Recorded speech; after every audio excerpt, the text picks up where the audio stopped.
Oh,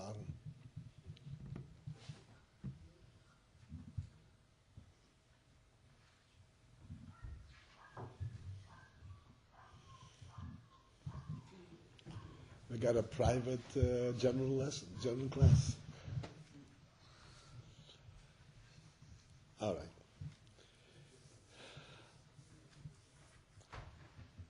So this is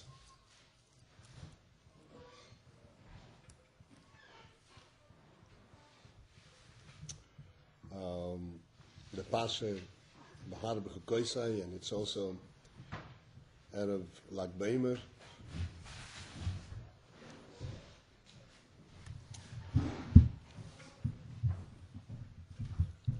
So we'll touch on both Inyonim, and the main thing is we should ourselves be able to relate and get something from this for ourselves.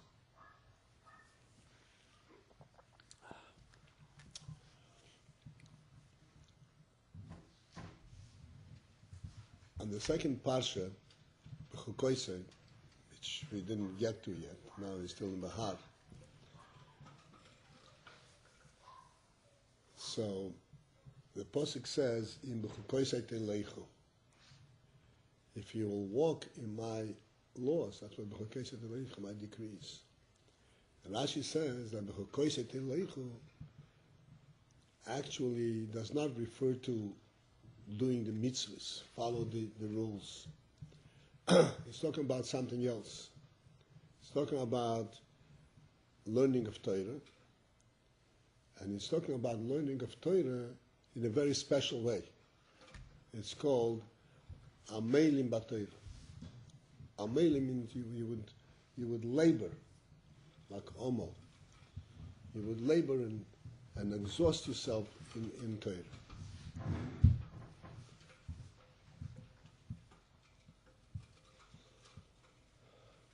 There's a sikha from Rebbe on this, and the Rebbe discusses this Rashi and shows how this explanation of Rashi, how this further develops into the Parsha, where the Parsha speaks about the reward for this. The special rewards that are not mentioned anyplace else. And essentially, the Rebbe explains where Rashi gets this pirush from, Amelim B'Torah, and explains the whole parsha. We want to just focus in on the concept itself. What does it mean, Amelim B'Torah? And why is it necessary to be Amelim B'Torah? Why, if you just learn and know what you learned, why does it have to become hard? Omo means laboring hard, sweating. Why does it have to be hard? What if somebody has a good head and he learns quickly and he absorbs, he remembers, understands, he's finished?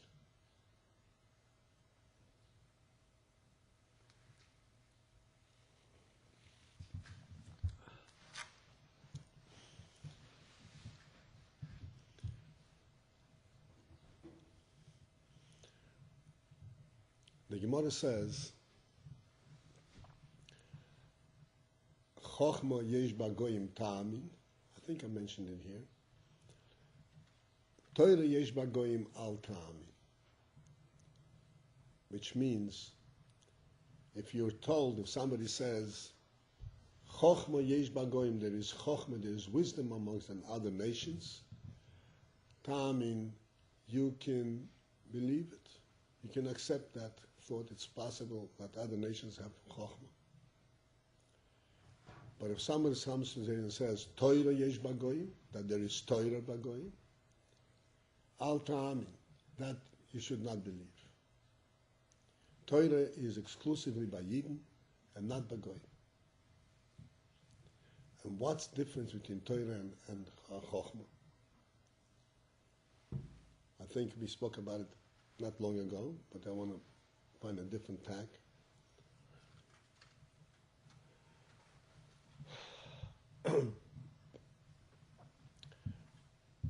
Torah the word Torah means Hira.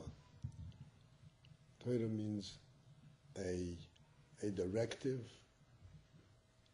a leader, something that settles in the person and leads him in his life. This is what Torah is. Chochmah, somebody learns a Chochmah, like the Rambam explains, that anything that a person learns, a Seichel, remains as something which is added onto him. It doesn't become one with him. It remains something, an add-on. And he knows it. It's like somebody holding something in his pocket, so he has it in his brain. But it's just knowledge that remains possession, but it doesn't become one with him. And this is why it's possible for a person to have all the wisdom and understand it well, and go and act completely opposite. It doesn't affect the person himself. And when it comes to a challenge, when it comes to a nisoyin, all his learning doesn't help him. Doesn't help him, doesn't give him the strength, doesn't give him the moral strength, the intellectual strength, the emotional strength to carry through. There is even a story with Aristotle. Aristotle was one of the great Greek philosophers.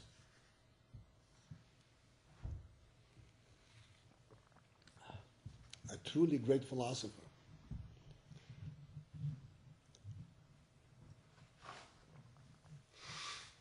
And his books and his writings, his insights were so profound that even Jewish philosophers quote from him.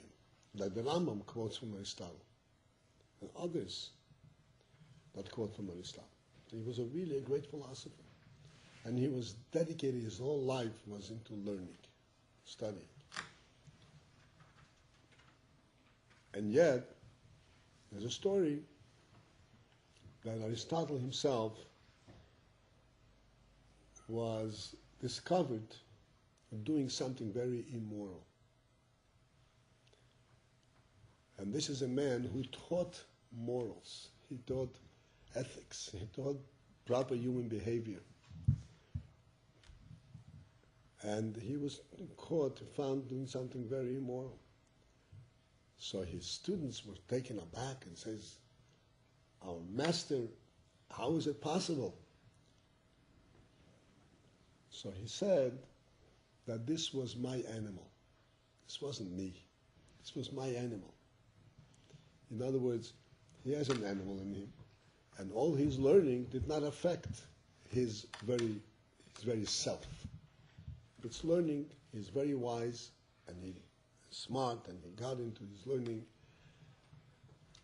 but it didn't affect him. It didn't make him into a different person.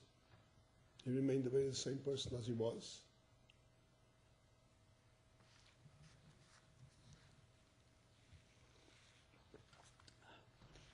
This is the meaning, Chochma Yesh Bagoy. I want you to have an idea of what his level of Chochma was, because the Zohar speaks about it. The Zohar speaks about the Chochmas Yovam, the philosophers, the Greek philosophers, and says that they have reached very high levels, but not the level of Torah. They reach spiritual levels? Intellectual levels. Right. And not the levels of Torah. And thus, he does not have the power, the ability to change and to permeate the person, make the person according to be reflective of his learning.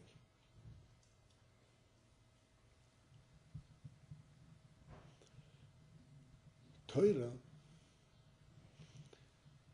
is of a different nature, has a different power. Torah is, of course, also wisdom. But it's a wisdom that has the capability of settling into the person and permeating his entire intellect, permeating his emotion, permeating his whole personality, so that he and the Torah become one thing. That it would be sort of impossible for him to act contrary to Torah. The word impossible is not correct because nobody can be trusted, everybody can fail. But he is actually changed to the point where this becomes him. This becomes one thing with him.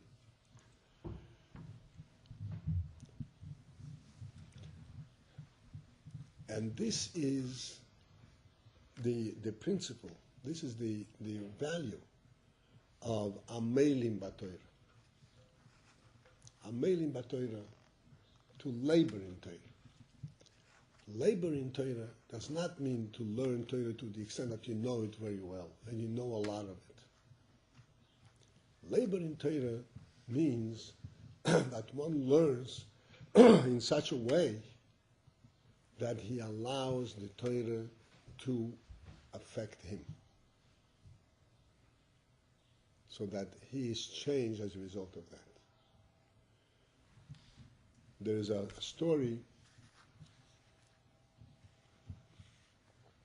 with the Rebbe Maharash. The Rebbe Maharash was in Petersburg. Petersburg is, it's today also a very big city. And in those days, Petersburg was the center, the Russian capital. And it was, by those standards, it was a modern city. A rich city, a very modern city. And the truth is that Jews were not even permitted to live in Petersburg. It was beyond the pale of residence. The only Jews, select few, those who were professionals, those who were merchants, were permitted to live in the city. A special permit.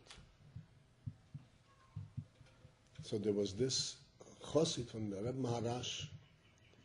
There was a Yid, a big merchant, a businessman, and he had permission to live in Petersburg. And his children all grew up in Petersburg. He was a wealthy man, and his children grew up in Petersburg, so they had acquired, so to speak, the quality of life, so to speak, the sophistication. You know what sophistication? The mode of action, proper and decent and speaking good language, development. But they were also from children. They were from a Yidden, it was from a Yidden, just definitely. So this man came into the Rebbe Maharash and he introduced his son to the Rebbe. And he says to the Rebbe, "This is my son." And he said that my son had already learned out the whole Tanya. This is an expression in Yiddish, ausgelernt. He already learned out and finished learning the whole Tanya. So the Rebbe Maharash paraphrased, in Yiddish it comes out exactly a paraphrase. The Rebbe Maharash asked him, "No, and what did the Tanya teach him?" Now, he taught the whole Tanya, but what did the Tanya teach him? Which is a very profound statement. It's a profound statement regarding Tanya, and it's a profound statement regarding Torah in general. This is the meaning of the word Torah.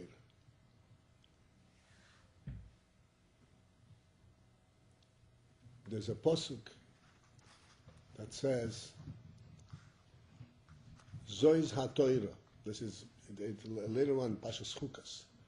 Zois HaTorah, it talks about Tumas Meis, Zois HaTorah, Odom ki Omus Ba'ehu. This is the law. If it happens, a person, somebody died in a tent. So there is a taich, see there's a taich in this. Zois ha-Torah. What is Torah? Odom. Odom, a human being. This is Torah. This represents Torah. When is Torah Torah, not Chochmah? When it goes into the person and it reflects the person. The Torah has to be reflecting to the person. Anything that we learn in Torah, one has to try and find what is it telling me personally. Not what is it telling, Torah telling somebody else, or altogether speaking about some kind of a hypothetical, theoretical thing. But what does it mean to me? How is the Torah speaking to me? Every word in the Torah speaks to each one of us. But in order to find that particular message, it requires that you should be omol b'Torah. It requires this special attention, this delving in to relate to that which one learns in such a way that the Torah begins to speak to him.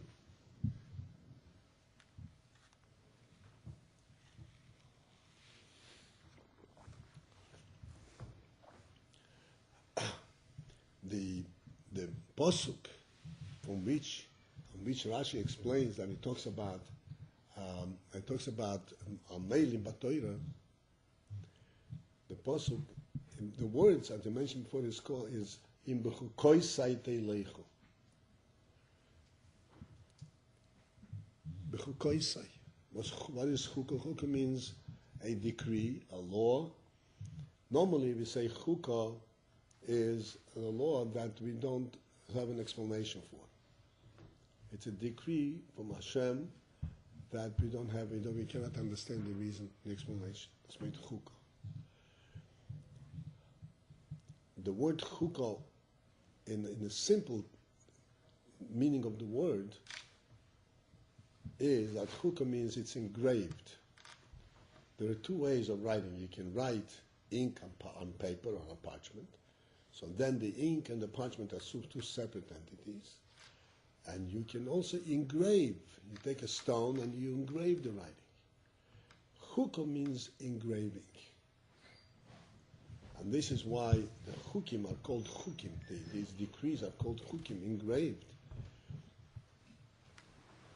That when you have laws that can be debated, you can try to understand, so they are like superficially on the paper. But something that is engraved, so this is beyond question. This is just the reality of the thing itself. It becomes part of the stone. Just accepted the way it is. That's made chukah. And this is what the posuk is saying, and Rashi is pointing out. What is b'chukoi saitei leichu? It means that you're learning Torah in a way that it becomes a chukah. Meaning that it gets engraved in a person's mind and a person's heart.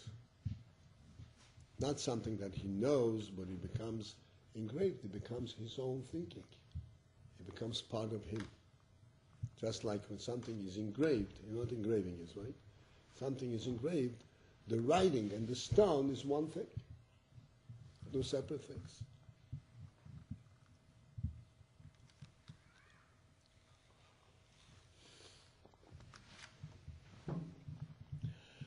In truth, this is really the essence of Torah, like I said before.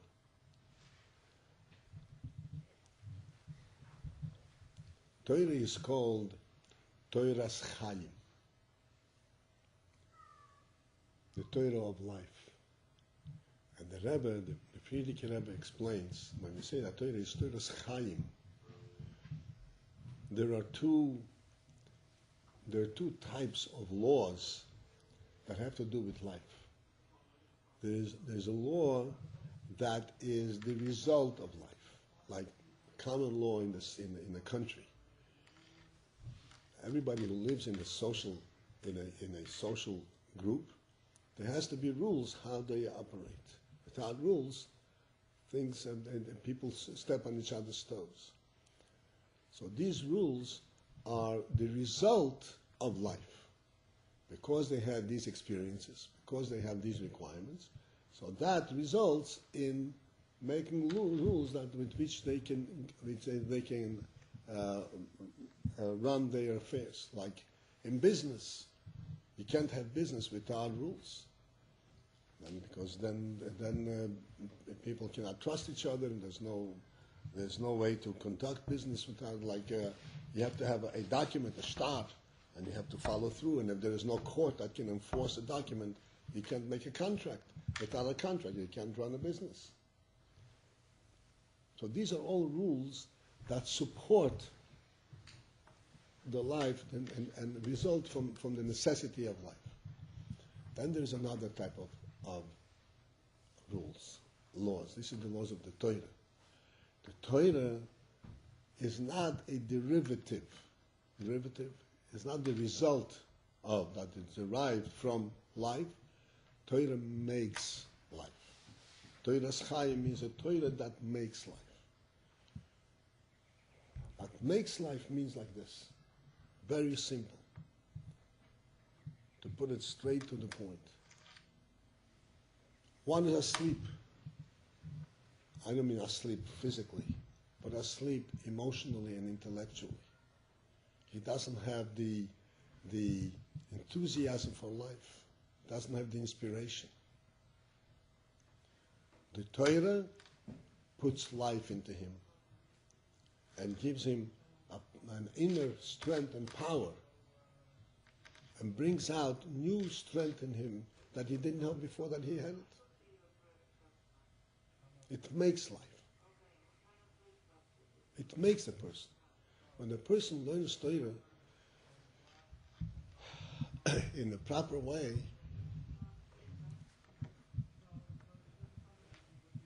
then the effort to learn, that itself is his teacher.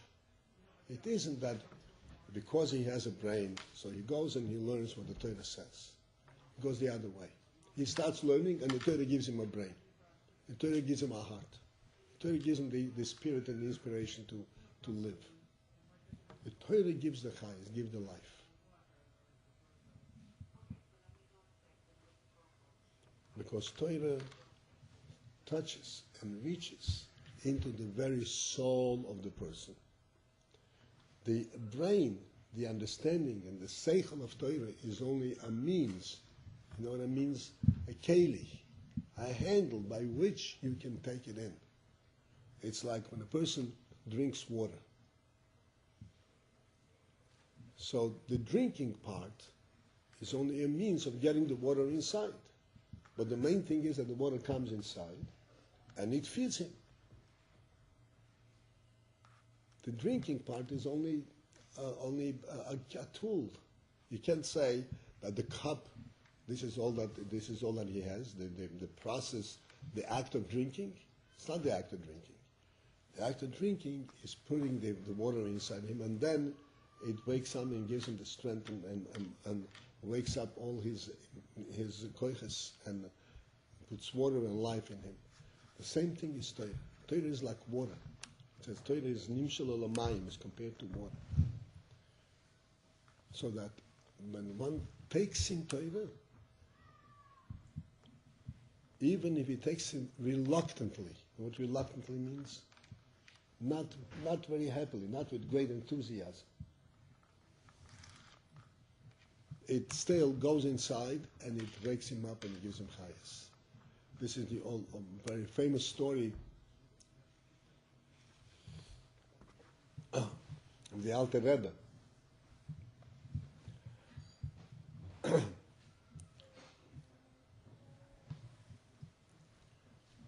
Which I'm sure you've heard before. The story with the stone that gets ground, the stone from the king's crown, that gets ground down to powder and gets mixed with water. Everybody knows the story? Huh? A chassid walking with the... Yeah, okay, so you know. So the idea over there is, the Alter Rebbe says, the prince, what is the story the way the Alter Rebbe describes it? The prince is hardly alive.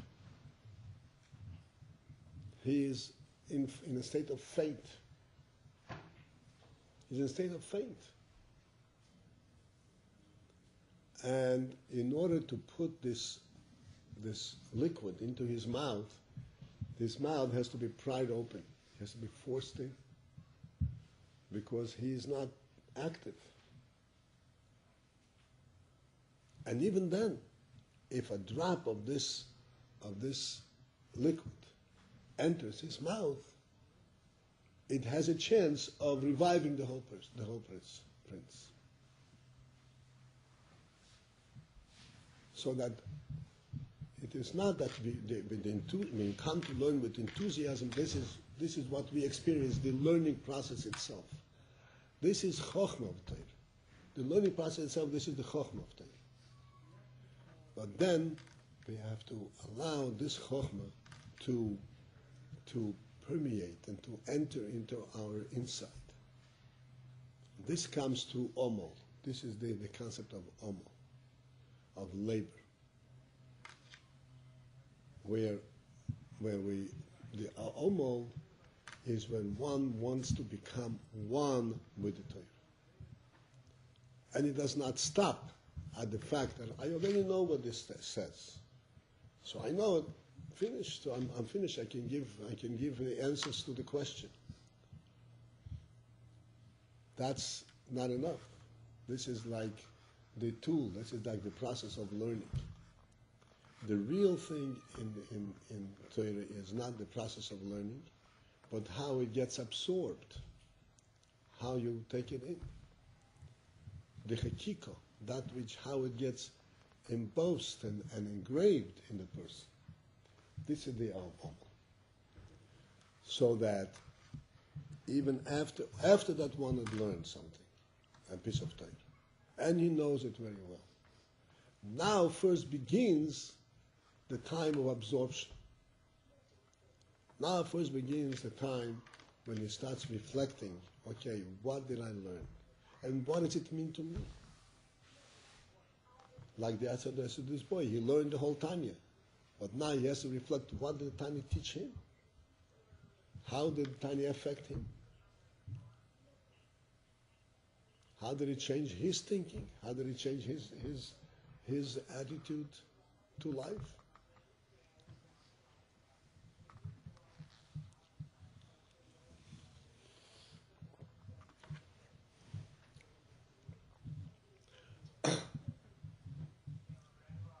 This is why, as I pointed out before, this is why this principle is expressed in the Torah with the words b'chukoisai, that the learning Torah should be in this manner of chukah, not in the manner of learning,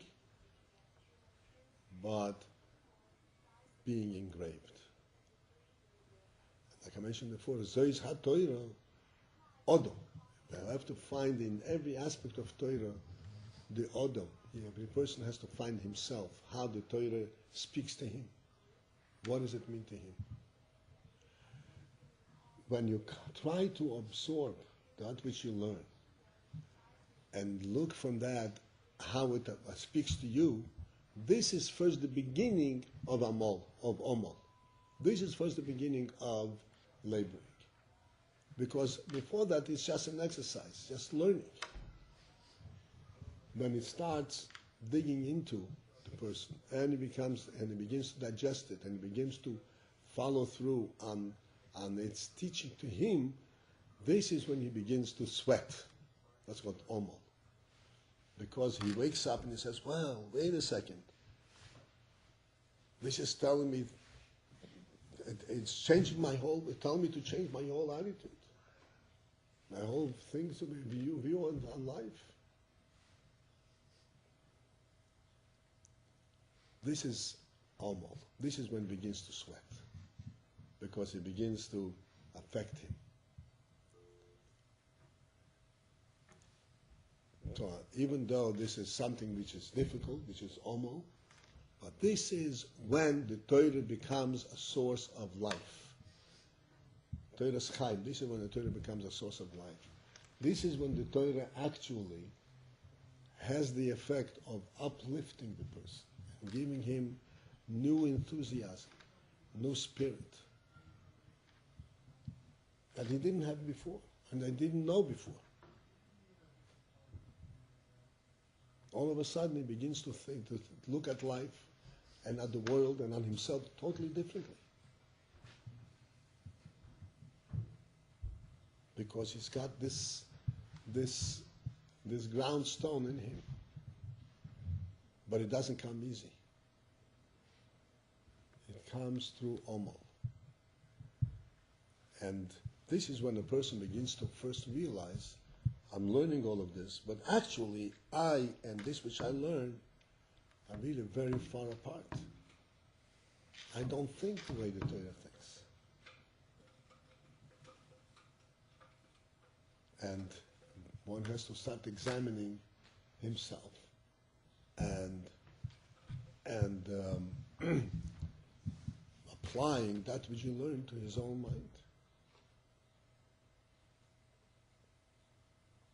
to make it real.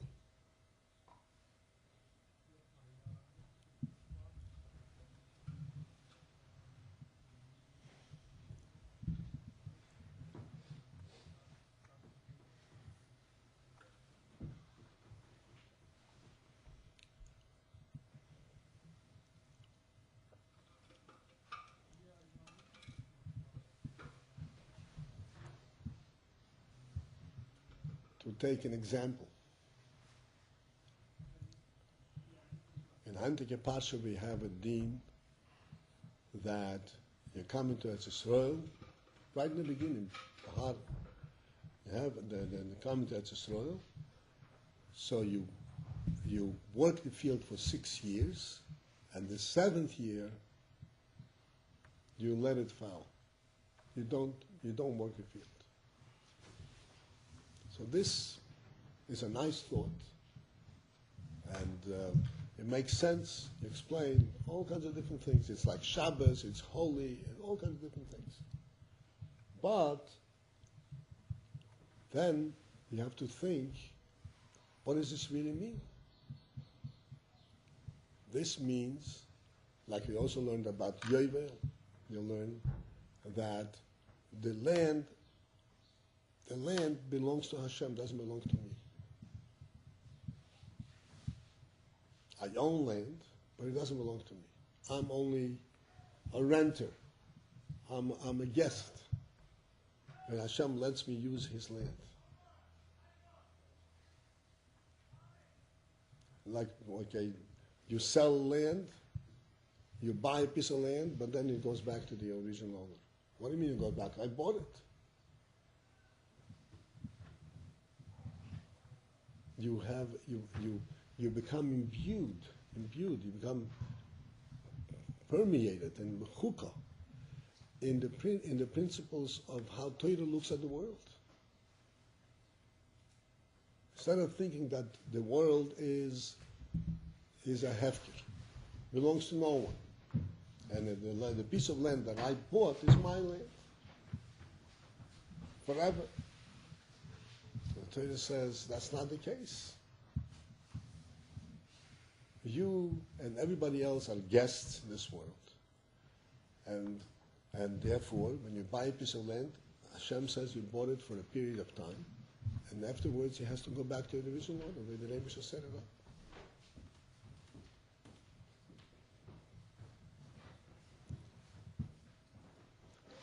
So, it's one thing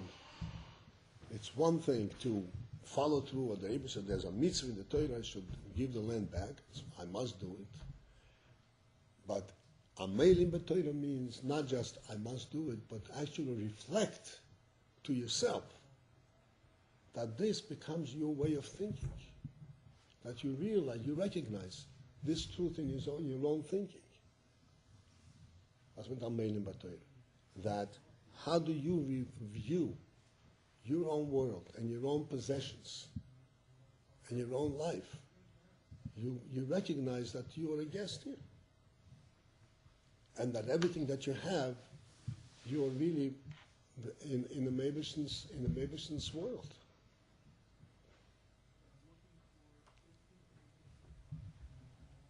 We cannot begin to surmise, we cannot begin to estimate the effect that one thing can have on a person.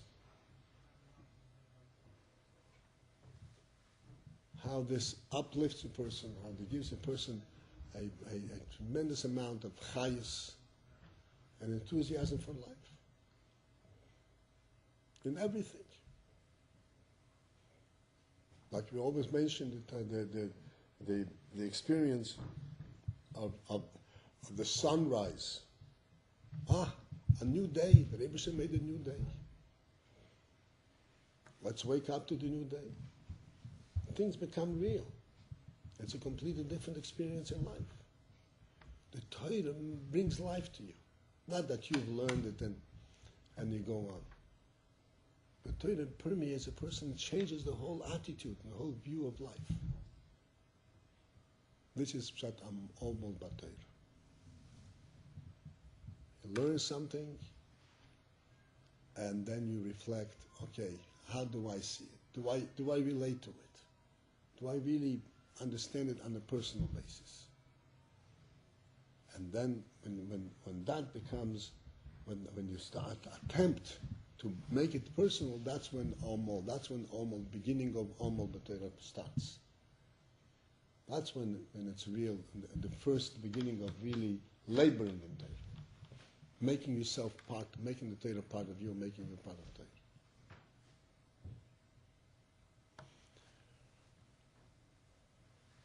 This relates very directly to the union of Lag BaOmer. Lag BaOmer, we know, among other things, Lag BaOmer is the day of the Rashbi.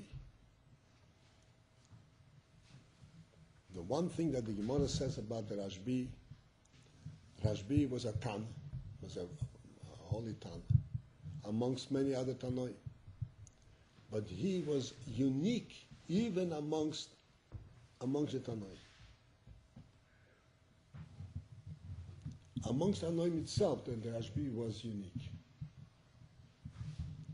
And what was the uniqueness, the way the Gemara describes the Rashbi? That Teirosoi Umnosoi.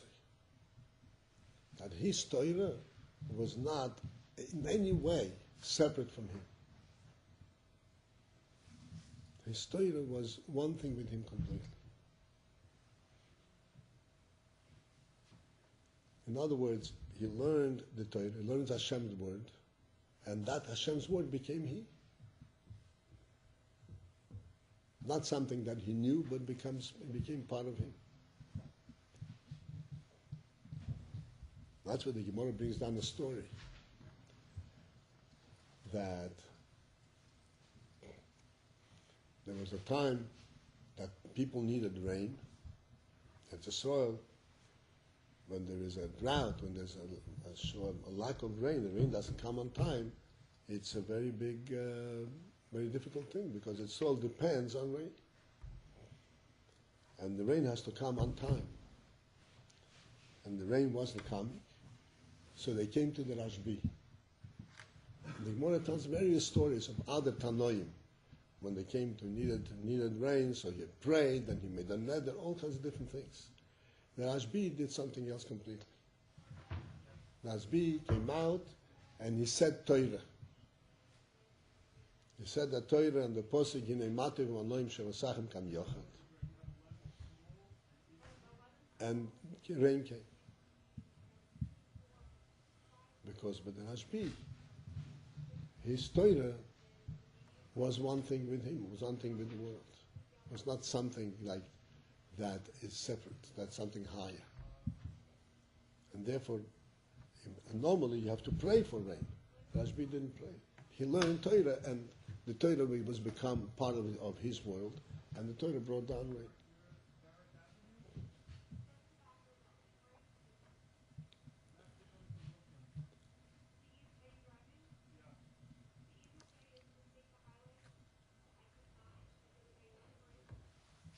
briefly, I want to point out what Rashi says later also regarding this inyan, and the Rebbe explains that if there is amola b'Torah, if there is this labor in Torah, so then reward that Hashem gives for that is a completely different category. When it says that ufanisi aleichem, it means that Hashem singles Eden out. Singles means he identifies Eden separate from all other people. And he becomes occupied, so to speak, just with taking care of the Eden. Because Eden have that type of relationship to Torah, of Omol B'Torah. Because other nations also get reward. Other nations also have good deeds and they get reward. Other nations get Hashem's bracha and success and what. But for Amola B'Torah is something different. Amola B'Torah, then the Yid becomes, so to speak, Hashem's charge, his personal duty to take care of him. You'll learn later on, Rashi gives a whole moshel about it and so forth. The important thing, again, like I said before, the Torah has to speak to us. So that when we discuss this, it has to speak to us each individually. We have to reflect on this. We have to understand that we learn here, we learn in yeshiva, and if when we go out of the yeshiva, we are cheshbon, and we say, okay, what did you do in yeshiva? Well, I learned so many blood gemara, I learned so much Tanya, I learned so much this. That's not what the learning is about.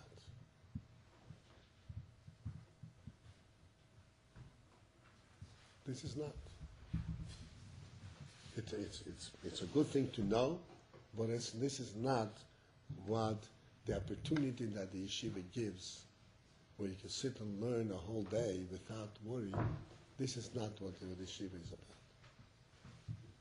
The opportunity that the yeshiva gives is that you can sit and delve into it, not be concerned about the world at all, be concerned about connecting and absorbing the Torah so that you can find yourself in the Torah.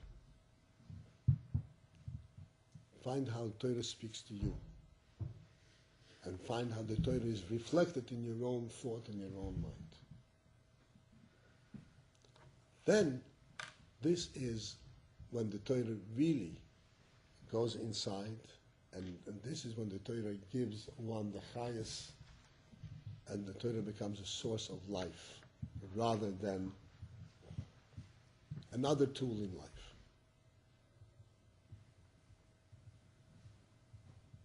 This is when the Torah changes our whole attitude, our whole view of life. And everything in the world, everything in life has a tremendous chayas and an excitement and enthusiasm. When a new day comes and says, it's something happening. That's what we say, we recognize in light and darkness, we recognize Hashem's hand. Not something happening. The sun came out, the sun settled. It's not a natural thing. We recognize in it in Hashem's hand. And if you recognize it's in Hashem's hand, then we relate to it as something pertinent, something real to us.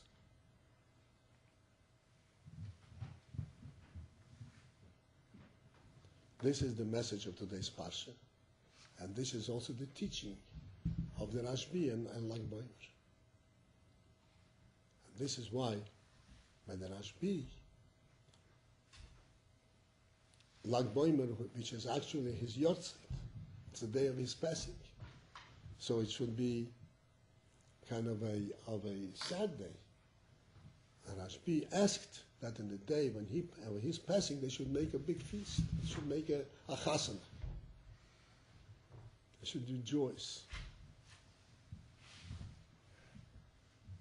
Because his life was one with Torah completely. It wasn't a physical life. It was completely permeated with Torah. So, he wasn't leaving anything. He was united even further with his essence of his life. So he was there rejoicing.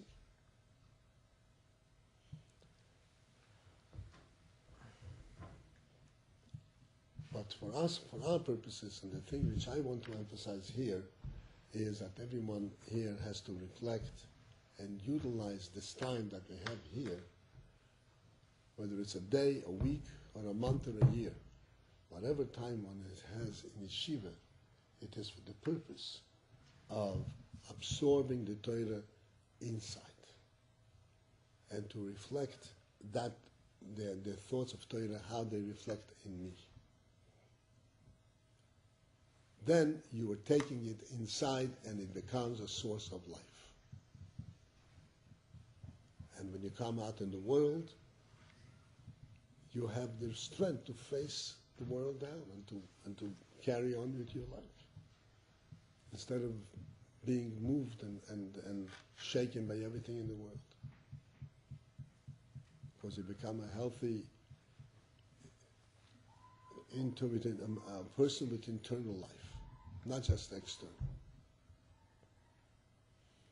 So the Rebbe should help each one of us, whatever time we have, to have the strength and the decision to do this, to follow through on this. Even if it's only one day, like the Alter Rebbe says, one drop of this liquid can save the life. But it has to be taken inside. If it just flows around the lips, nothing happens. You have to reflect what it means to me, how it reflects me. If so, get in Hatzlochet, everyone. Should have Feilichen, like Boimer, and you should enjoy the bonfire tonight. Whatever else comes with it. Right? You're making a bonfire tonight, I hear. Yeah, are you going to come over? I'll have you in mind.